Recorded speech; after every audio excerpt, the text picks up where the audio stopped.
सभी दर्शकों का एक बार फिर से स्वागत है। दर्शकों, इस समय हमारे साथ वार्ड नंबर 48 के काउंसलर श्यामलाल बसंत जी हैं। आज इनसे बात करेंगे कि एससीज को 15% रिजर्वेशन क्यों नहीं मिल रही, जबकि गवर्नमेंट द्वारा सैनी समाज को ओबीसी में डाला गया है, जिसका वो पुरजोर विरोध कर रहे हैं। उनके जुबा सड़कों पे हैं। तो आइए बात करते हैं श्यामलाल बसंत जी से। सर, आपका स्वागत है। वेलकम। तो आपने बहुत ही इम्पोर्टेंट क्वेश्चन जो रखा है।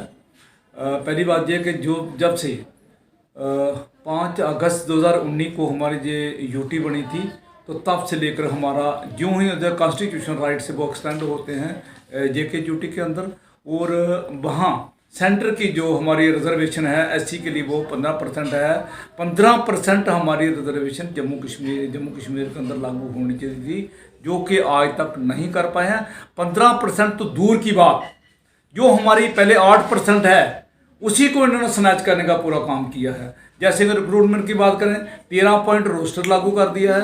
रिजर्वेशन एंड प्रमोशन की बात करें, वो हमारी इन्होंने छीन ली है। और प्रेसिडेंशियल ऑर्डर होने के बावजूद भी यहाँ पर इन्होंने रिजर्वेशन एंड प्रमोशन जो है नहीं लागू की है जेके यूटी के, जबकि वहाँ तब जहाँ पर प्रेसिडेंशियल जो हमारा प्रेसिडेंट रूल था तब भी इन्होंने लागू नहीं किया है। और पार्लियामेंट के अंदर 2 ऑर्डर जो होते हैं, दोनों इकोनॉमिकली वीकर सेक्शन के लिए और रिजर्वेशन एंड प्रमोशन के लिए, लेकिन एक जो है वो लागू हो जाता है, इकोनॉमिकल वीकर सेक्शन का लागू हो जाता है, और रिजर्वेशन एंड प्रमोशन जो नहीं लागू होता है।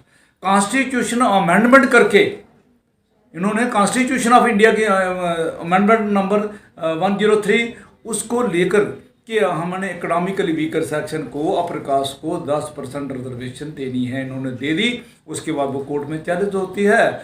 और आप बड़े मज़े की बात यह है कि सुप्रीम कोर्ट ऑफ इंडिया भी उसको हरी झंडी देती है, और धज्जियां उड़ाई जा रही हैं कॉन्स्टिट्यूशन ऑफ इंडिया की, जबकि प्रकाश के उनके लिए जो हम कॉन्स्टिट्यूशन की बात करें, ऐसा कोई प्रोविज़न ही नहीं है। जिनका कॉन्स्टिट्यूशन ऑफ प्रोविज़न है उनको नहीं दी जा रही है, उनकी छीनी जा रही है। लेकिन जिनका कॉन्स्टिट्यूशन प्रोविज़न नहीं है, अगर हम बात करें प्रकाश की बात करें, तो हमारा 50.5% रिजर्वेशन पहले ही है, क्योंकि जो रिजर्व कैटेगरी की जितनी उसका जो है था हमारा वो 49.5%, उसके ऊपर हम नहीं जा सकते थे। लेकिन अभी इकोनॉमिकली वीकर सेक्शन की बात करें, ईडब्ल्यूएस की बात करें, तो वो हमारी 10%, वो 50% को क्रॉस कर जाती है। उनके लिए रूल हैं, उनके लिए सुप्रीम कोर्ट भी है, उनके लिए गवर्नमेंट ऑफ इंडिया भी है, उनके लिए पार्लियामेंट भी है। लेकिन रिजर्वेशन एंड प्रमोशन जो हमें लागू, जो कॉन्स्टिट्यूशन राइट वो नहीं देते हैं। आज हम रिसेंटली बात करते हैं कि हमारी जहाँ पर ओबीसी के लिए जेएंडके के जो उनकी मतलब काउंटिंग हुई थी, वो हमारे 27 कास्ट थी। लेकिन अभी जो रिसेंटली इन्होंने ऑर्डर निकाला, ओबीसी के अंदर 15 कास्टें ही नहीं, उनको ग्रुप्स डाल दिए उन्होंने। जैसे कि हम उसकी बात करें, रिफ्यूजी की बात करें, वेस्ट पाकिस्तानी रिफ्यूजी, क्या वो एक कास्ट है? उसमें तो सभी आते हैं, ना, एक वो कास्ट थोड़ी है। इसके साथ ही मैं बात करूंगा सैनी कम्युनिटी की बात करूंगा।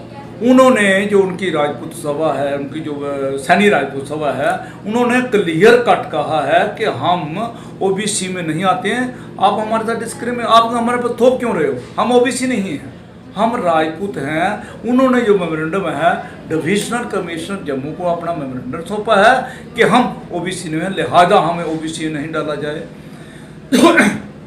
अब आप सोचिए कि एक तरफ जो डिजर्व हैं, जिनका कॉन्स्टिट्यूशन राइट है ओबीसी का 27%, उनको दे नहीं रहे हैं, और उनके ऊपर हम थ्रस्ट कर रहे हैं, सैनिक कम्युनिटी के ऊपर थ्रस्ट किया जा रहा है। और जो डिजर्विंग हैं, जो 27 हमारी थी, उनके लिए 27% जो ओबीसी की जो मंडल कमीशन थी, वो आज तक लागू कर नहीं पाए हैं। वेयरएज के इन्होंने कितने आश्वासन दिए,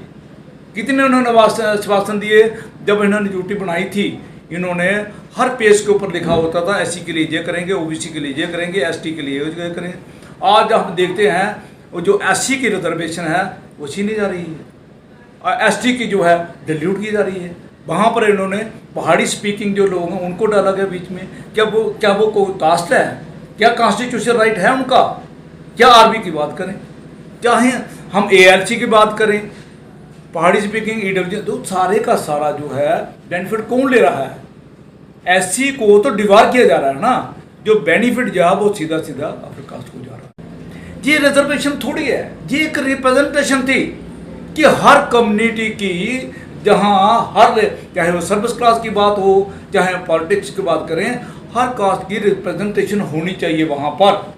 लेकिन ऐसा नहीं किया गया है। इसे जब कास्ट बेस की बात करते हैं, आज उछाला गया कि इनको कास्ट बेस और रिजर्वेशन को खत्म होनी चाहिए, लेकिन कास्ट बेस पर तो है। आज इकोनॉमिकली भी ईडब्ल्यू क्या है, क्या ये कास्ट बेस नहीं है?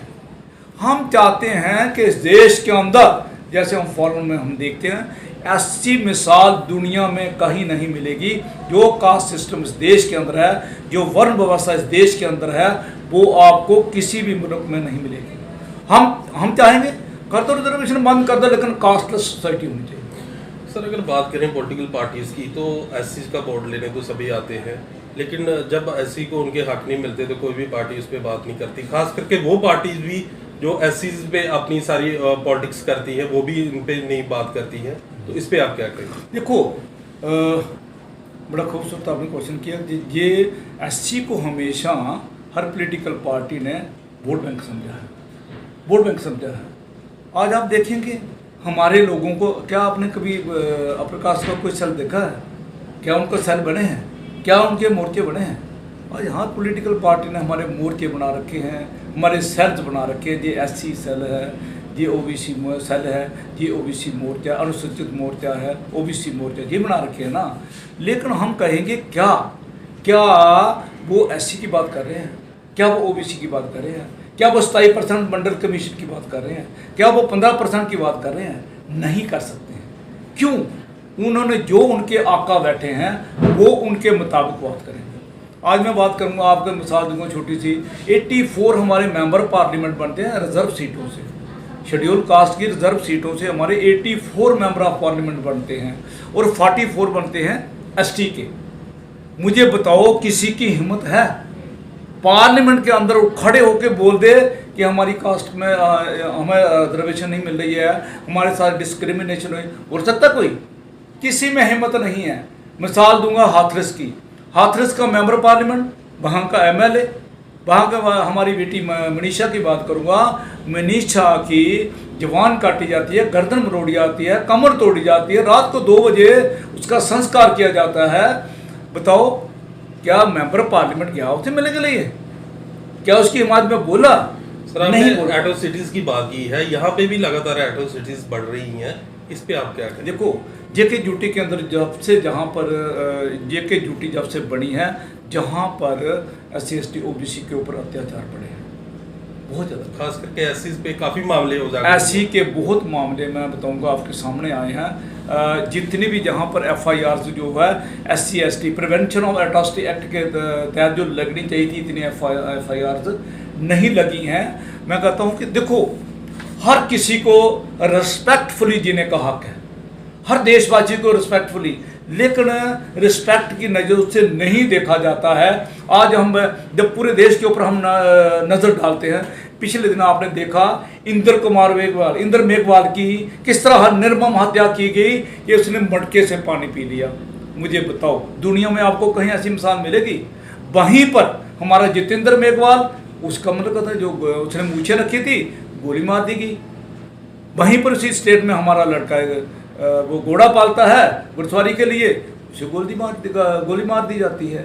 आप अंदाज़ा लगाइए हमारी बच्चियों का किस तरह बलात्कार हो रहा है। बलात्कार के उन्नाव की अभी रिसेंटली बात में, लखीमपुर खीरी की आवाज़ करें, बच्चियों को 2 बच्चियों 10 बच्चियों को किस तरह उनका रेप करके और किस तरह उनको फांसी के फंदे पर लटकाया गया। इस तरह की नहीं, हम चाहते हैं कि हर नागरिक जो है इस देश का, सभी को इज्जत के साथ जीने का हक है।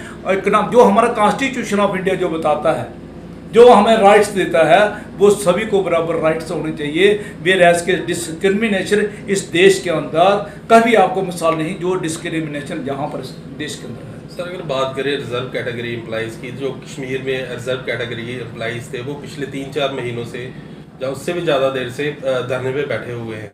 दूसरी तरफ सरकार भी उनकी कोई मांग या कोई सुध नहीं ले रही, तो इस पर आप क्या कहेंगे? देखो बात यह है कि